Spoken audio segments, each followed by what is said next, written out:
Welcome to Porch Play Chat, sponsored by the American Association for Promoting the Child's Right to Play, or more affectionately called IPA-USA.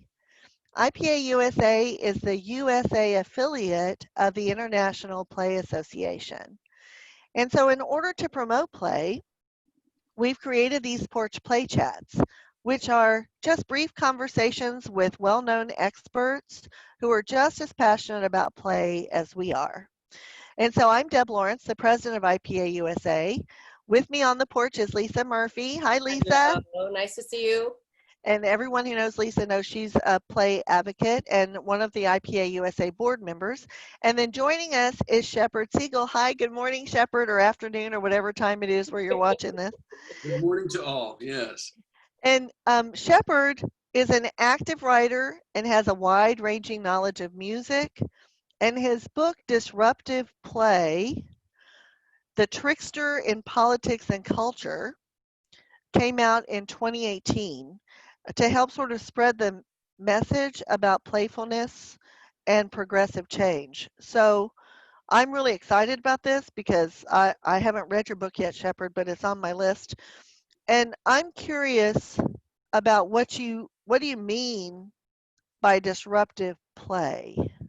Right, thanks. Great question. You know, I think we all know that there's so many definitions of play. I think there was a recent thing going around on our listserv with like 308 definitions, and I think Sutton Smith and ambiguity of play, he identifies about 116. We can approximate that to bunches, lots and lots of definitions of I mean, not definitions of play, but kinds of play, different kinds of play. So I only want to concern myself for this discussion with three of them. And the first one was a term coined by Fred Donaldson in Playing by Heart, called original play. So original play is this form of playfulness that all life forms participate in, you know, all kinds of animals, perhaps, you know, even insects, who knows, perhaps the spheres of the universe. But every life form that we know of does, and including infant humans. Now, grown-up humans are probably the ones where it's not as prevalent. But at any rate, original play is kind of this state of grace. It's physical, it's rough and tumble, it's rolling around. No clutching, no biting, no scratching. It's not sexual, but it is very physical in contact. So that's what we call original play, and it's non-competitive.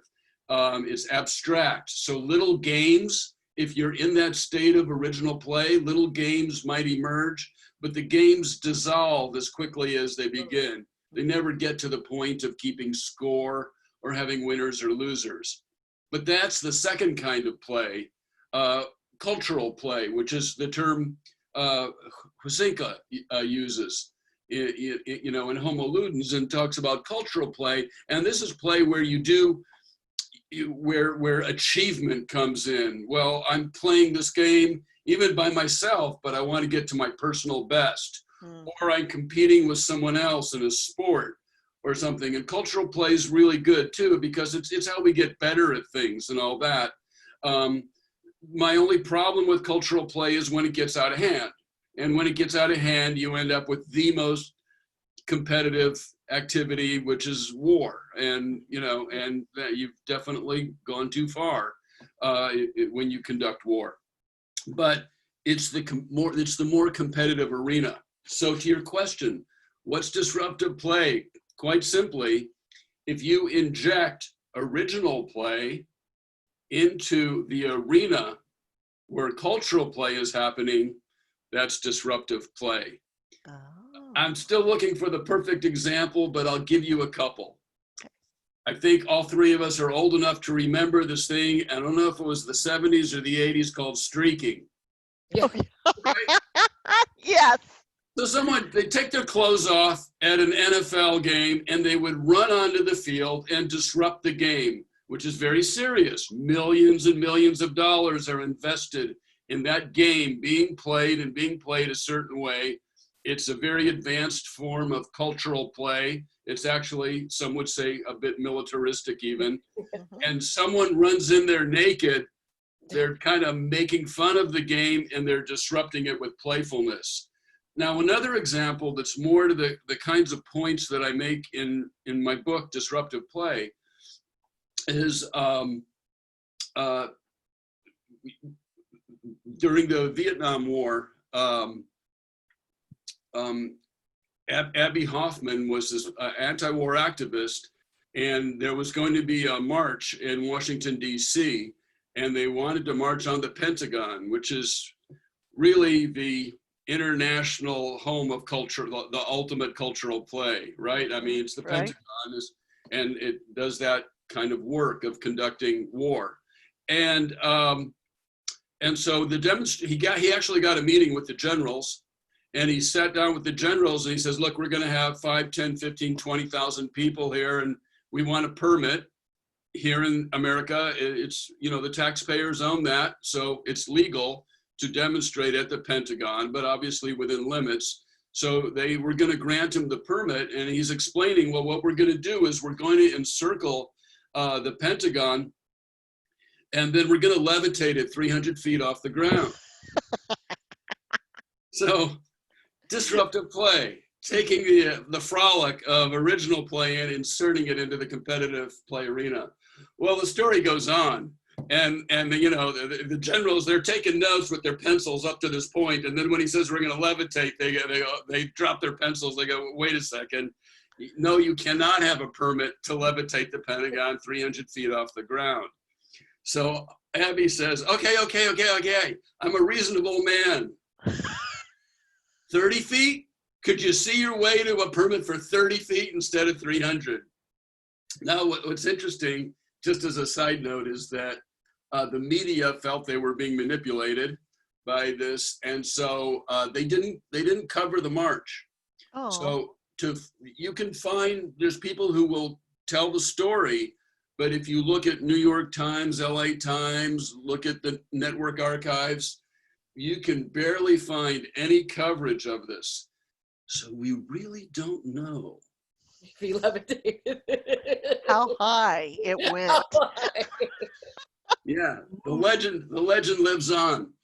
So that's what I mean by disruptive play, and there's examples throughout. And I had an early revelation from a colleague who I was talking to her about this book when I was writing it in its first form, and she introduced me to the trickster archetype. And I realized that this idea of a playful character who gets into the business of cultural play and speaks truth to power, and introduces mockery, which is very important to have when you have accumulation of power, it has been with us forever and manifests differently in different cultures.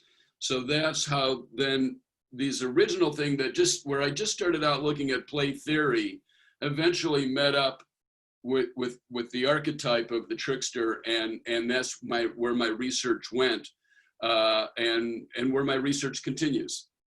And so, Shepard, I have a question about how this might look. How could a teacher promote this kind of disruptive or trickster play and be okay with it in a classroom? How would they recognize that this is sort of the merging or the bridge between original play and cultural play? Yeah, it's a very good question and a somewhat difficult question, because I addressing myself to what grown-ups do once they have a sense of what's going on in society and how they want to position themselves. But I do think that at least at the high school and the junior high school level, we need to teach history from a broadened perspective and include I'm going to cite Vietnam again, and I think it's relevant to our protest movements today, that in the it was a terrible, terrible war. A lot of people suffered. We invaded this small country that stood up to the most powerful nation in the world and fought for their independence. They fought the Chinese, they fought the French, they fought the Americans. They fought us all off. But whether it was napalm or our veterans coming back with PTSD, or handicap for life. Terrible war, very serious.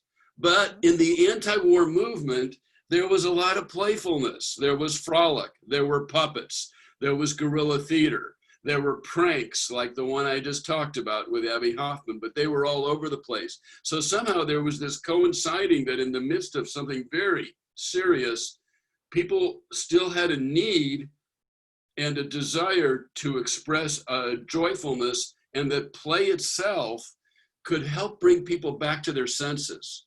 So when you ask me about how would you teach this to kids, I think I might teach history a little bit differently, and not necessarily with an anti-war bias, but present the anti-war movements along with when you're teaching kids about war. Now for very, very little kids, I don't know, except that, I don't know, I wouldn't punish the kid who disrupted a very competitive game. I wouldn't punish them. I'd use it as a, what do we call them? A teaching moment, a learning moment, A teachable moment, yeah. What I was thinking, Deb, though, to that was, and perhaps this could be a question, Shepard, you want to jump in on, but the idea that if an adult working with children had an appreciation for the disruptive play, might they be more inclined to not shut that down or punish the kid or ostracize the child who might be bringing that energy into a younger kid's classroom? Yeah. I think so, yeah. And so I'm not sure how I would train teachers to do that, but I think I would train them with the same intention with which I write the books. And because I'm not saying that the Trickster should take over, but I want to sensitize people to know it when they see it, Sacha Baron Cohen is a much more contemporary example. The folks at Adbusters, what they do is a contemporary example. So I do think there is an appropriate place in school to sensitize people to this, and that there's a dimension of rebellion, that what motivates the rebellion is the thing they're rebelling against is, to some extent, taking things too seriously. And I think that's a value worth teaching. There are serious things, but ultimately, imagine there's a God, and imagine there's a God looking down at all our serious things, and she's having a good laugh, probably. I saw it. Yes, she is. And so as an adult in our current place in the world, right? So we're dealing with lots of different issues. It seems like we're always dealing with lots of different issues. How can we use this Trickster sort of approach, or this disruptive play approach, to help people see things a bit differently? Right. So, and as far as my depth of understanding of Jungian psychology, it's a lay person's understanding, but in our country, and I know the I in IPA stands for international. But we're the USA one, so we're the affiliate. So, yeah. So if I can speak to our nation, if you look at, every human being has all the archetypes in them, but sometimes some get emphasized more than others. And I do believe in our nation that the warrior archetype has been exaggerated, is disproportionately takes place in our national psyche. Mm. So I'm not saying Trickster should take over, but I'm saying Trickster should get his or her, and in fact, Tricksters are gender benders. Personal pronouns don't work well with Tricksters, although Trickster tales, they usually start out as a male, but they mess around and they gender bend. To some would even say they're genderless. But at any rate, I just think Trickster needs to have Trickster's place at the table to balance things out. We have our nation has a very good and deep understanding of the warrior archetype, and some folks get so infatuated with it that the fact that like camo, that military garb is fashionable for some folks, and they'll wear it as everyday wear. The debates around guns and gun control, and this brings it back to the younger children and how we're going to manage our schools. And the war, there's no shortage of representations of the warrior, and both in our national personality and in our environment. But Trickster, Trickster's out there. The great American trickster is Bugs Bunny, and I'm looking at the new Bugs Bunny cartoons they're making, and they're okay. But the original ones from the 40s, late 40s, and the 50s and 60s, Bugs really manifests the trickster personality. So getting sensitized to it is how I think we can create a more, kind of call it a psychologically healthy society. And that's why I promote that. Am I getting to your question? Yeah. And so I'm trying to even I mean, when we think about where we are in the United States, and we have lots of opportunities and lots of challenges, and finding a way to bring playfulness, whether it's original play or that trickster sort of play, back into our daily lives, I think is an important sort of piece of healing and being more mentally healthy. I absolutely agree. And so let's just start with me. I don't know. I haven't read your book yet, but I will. I don't know enough about Trickster to know how I can help other people participate in that playfulness. Right.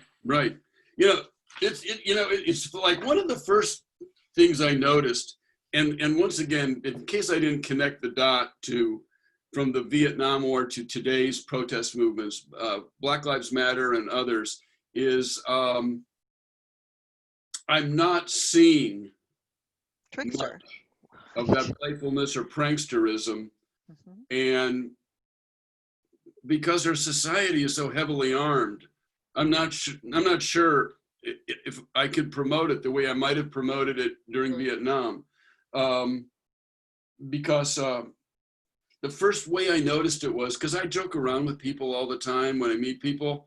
So the first thing I noticed was like after 9/11, and we get the Department of Homeland Security, and you're going through the luggage, you're going through your screening that we're all quite used to now. It's been 20 years. But I used to joke around with those folks, and we don't, nope. You don't joke around at the airport going through security, because you'll find yourself in a little room and you're going to miss your plane. So let me, there's 9 attributes to the trickster, and I think there's a good way to answer your question. So the first is that to know that Trickster is an archetype. It's not a human being. So the archetypes are like demigods. They have a certain level of perfection to them. So you can't expect a human being. So I like it like Star Wars, and you go, the Star Wars is about the hero archetype, but also the warrior. They're heroes and warriors. Not all warriors are heroes, and not all heroes are warriors, but Star Wars. And you would say, oh, the Force is strong with him. The Force is strong with her. And so Trickster's like that. The Force is strong, but a human being can't be an archetype. The second thing is they're boundary crossers. They love to break the rules. And so breaking the rules can be irritating and troublesome, but sometimes breaking the rules is how you discover new things. It's a learning process, and it's transgression. So transgression can, have different temperatures. It can be very serious stuff. It can be a lot of fun. It can just open people's minds. The third is this idea of indeterminacy. And I used to call it amorality, but I think people get nervous around that term. But the point is that tricksters are not evil, but they're not good either. And when you think about the infant human in original play, when kids are like infants and really like under the age of 3, and morality hasn't happened yet. They're just having fun. And that's how the trickster is childlike. They're not evil, but they're not good either. They just want to have fun. And in my more recent research, I've come across a better word than amoral. And the word I've been using is indeterminate. There's an indeterminacy to them, meaning they're still figuring it out. Because as you read trickster mythology, there's a cycle they go through. And as they complete the cycle, they actually do engage with questions of morality, and there might not, but there might be a moral lesson. They at least engage the moral questions, but they never start out that way. They start out more undifferentiated, as Jung would say. Number 4, tricksters play tricks. They play tricks, but the neat thing about them is the tricks get played on them too. And if you watch enough Bugs Bunny cartoons, you see sometimes his tricks backfire, and the firecracker he was going to put under Yosemite Sam actually blows up in his own face once in a while. And this happens and tricksters are the oldest archetype we know. So the oldest tales we know are from the Wachunkaga of the Winnebago tribe, who lived in what is now Wisconsin and Tennessee. And if you read those trickster folk tales, you'll see that trickster plays tricks on himself as often as he plays them on other people, or his tricks on other people backfire. I always keep notes because I never can memorize all 9. Okay, the 5th one is like, and I don't make this up, I didn't go looking for it, but the more I read trickster tales, the more I saw that there's fart jokes and poop jokes in them all the time. And it really, I went, why do I keep running into this scatology? But scatology, that's the word of the day. I learned a new vocabulary word. Scatology, you got it. Is it makes it sound so college, Yeah. Well, and Shepard, I keep thinking of the 2 books that I'm thinking about with those sort of concepts in them. The poop book, right? Yeah. Everyone poops, right? And then the Good Families Don't book, which is the fart book from a family in Canada, written from the Canadian family. Oh my God, hysterical. It's just funny how it shows up. Yeah. Yes, this is Introduction to Scatology 101.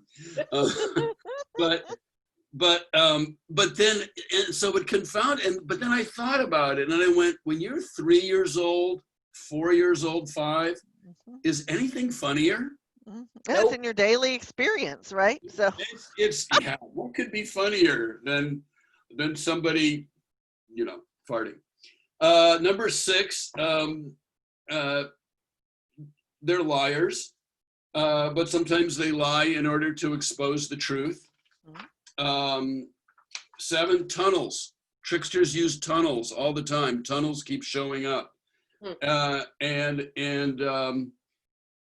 And sometimes the important thing is in some cultures, West African cultures in particular, the trickster is a very powerful god, but they don't raise armies. They don't conduct war.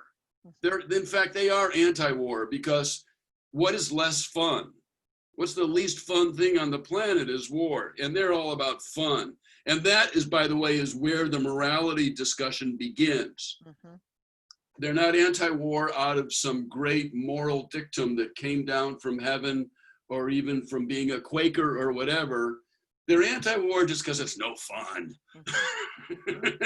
And I think that's really, I like that approach into moral questions. But my point is that even though they're powerful in some cultures, they don't attain that power by raising armies and conducting war. In fact, they attain that power through trickery. Here's a good example, good old Hebrew Bible. You know, Isaac is blind, he's going to give his birthright to Esau. Jacob, the trickster, disguises himself as his brother, makes himself hairy with skins like it, so that his blind father thinks he's Esau, steals the birthright, becomes very powerful. But he Oh, that's a perfect example. That is, I was going to ask you, in our experience today, that's a wonderful historical one, right? In today's, who would you define as a trickster? Loki. Yeah, the true story of Loki is, but now the way the Marvel universe is going, I initially really had a lot of trouble with it, because here in, you know, warrior style America and Westernism, the movies have to have good guys and bad guys. And Loki is neither good nor evil. He's very ambiguous, and he does the mythical Norse Loki.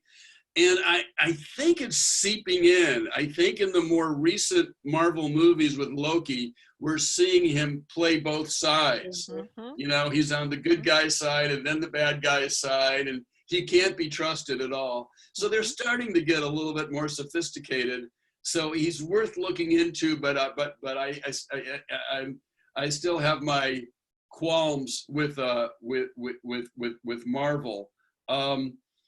One place that I'm looking at in the research and the writing I'm doing right now, and it has to do with the West African trickster god Eshu. And then when Eshu gets to the New World, survives the Middle Passage, and survives the oppressions of slavery and the way that the slaveholders tried to break up the indigenous cultures that these people came from by separating them from their tribes. Nonetheless, Eshu survived, whether it was in Brazil, where Eshu was the hero who was going to undo slavery, or it's in the Caribbean, or in southern United States. And something happens in the Middle Passage such that when Eshu shows up in the New World, he's got this signifying monkey with him. He's got this little sidekick, he's a monkey, and he's a trash talker. And he creates the grammar, and he really, according to Henry Louis Gates Jr., creates the basis for African-American literature. So I became quite enamored with an HBO series from last year called Watchmen. And I mean, Henry Louis Gates actually appears in it. And if you watch it after reading his book called The Signifying Monkey, there are little clues of tricksterism. I don't know if you've watched it or not. It's like 9 episodes. It's tremendous, but and there's just all these little clues. So you were looking for modern examples and who it is today. I mean, people always want to ask me if President Trump is a trickster, and the thing is, everybody's got some in them. Everybody got some, and there's certain criteria that he's clearly does not meet. He would not suffer having a trick played on him. So a true trickster, they know they're going to get humiliated once in a while, but he would not suffer such humiliation. They don't try to accumulate power and so forth. But he does he play tricks? Yeah, because everybody's got some. But he's clearly not my favorite example of a 21st century a trickster personality. You know, Sacha Baron Cohen, kind of, you know, in a lot of ways. And also,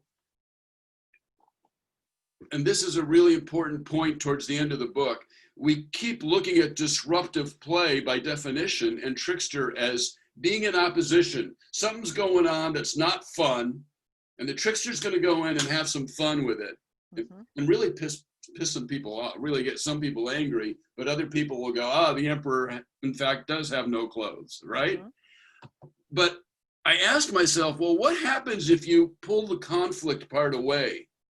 What does 21st century trickster spirit look like when it's not in opposition to something else?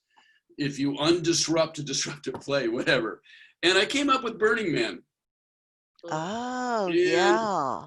I think, at least I can't speak to the current forms of it, but the early days of Burning Man were really all about releasing that trickster spirit through Mm-hmm. art, through dance, through communality, through just having fun. But there was no bad guy that you were trying to bring down.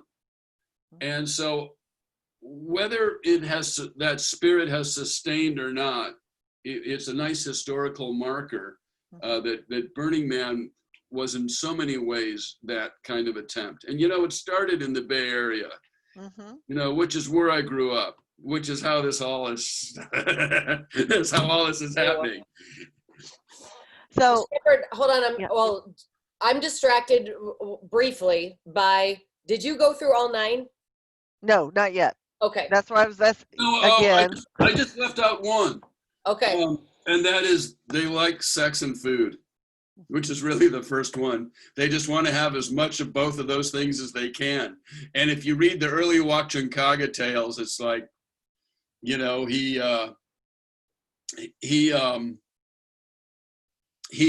tells the tribe he's going to go on the warpath, because the night before you go on the warpath, you get a really big feast.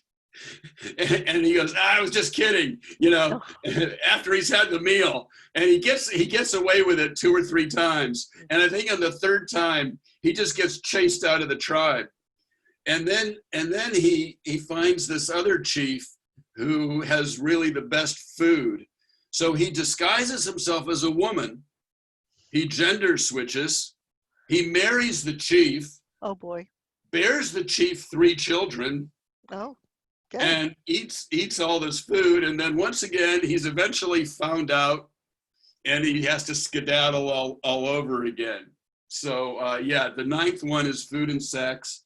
The 8th one is they can be powerful, but they don't raise armies. The 7th is tunnels.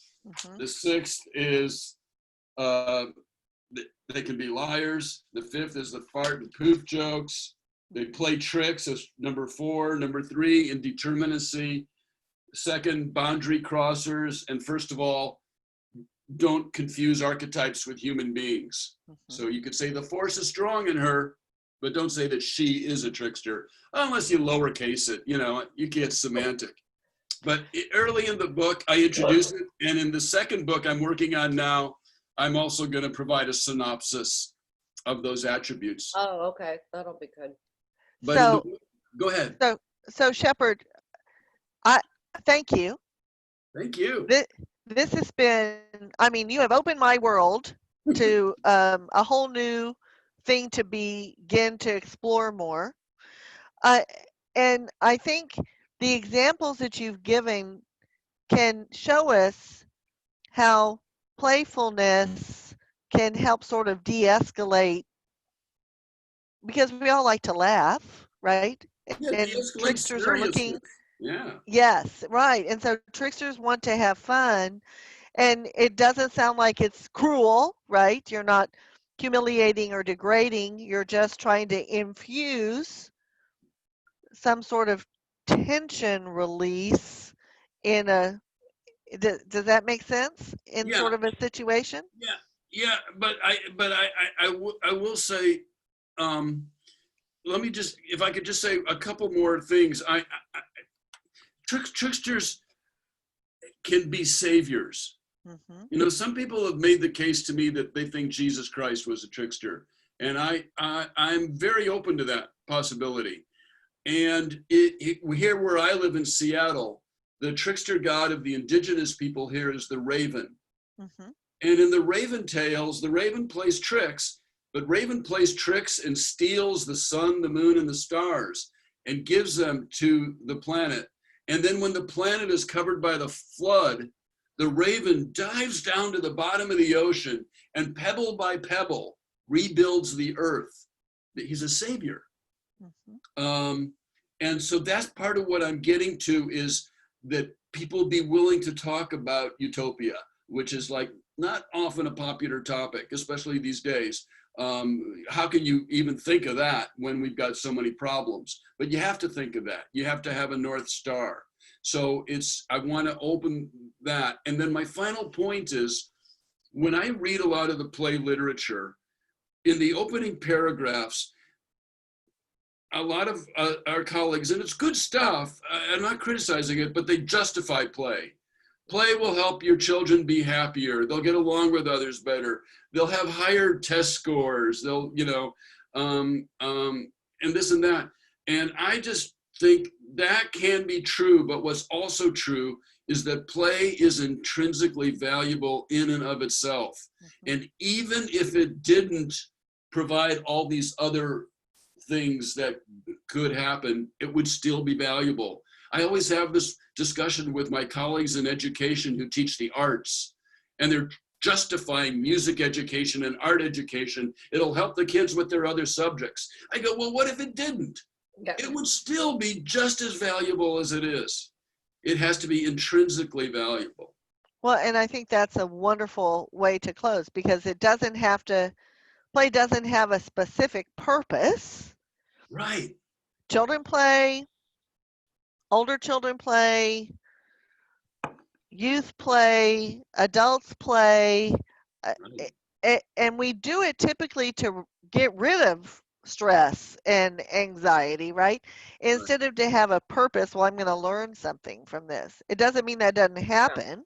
We've done podcast episodes so many times where Jeff Johnson and I, my co-host on the podcast, we riff on that constantly, trying to as often as possible remind people that it doesn't need to have that quantifier, right? Mature play, guided play, deep play, higher level play, mature play, whatever. I'm like, just leave it alone, leave it be, and stop folding, spindling, and mutilating it with all this other business to somehow rationalize it to somebody else, Right.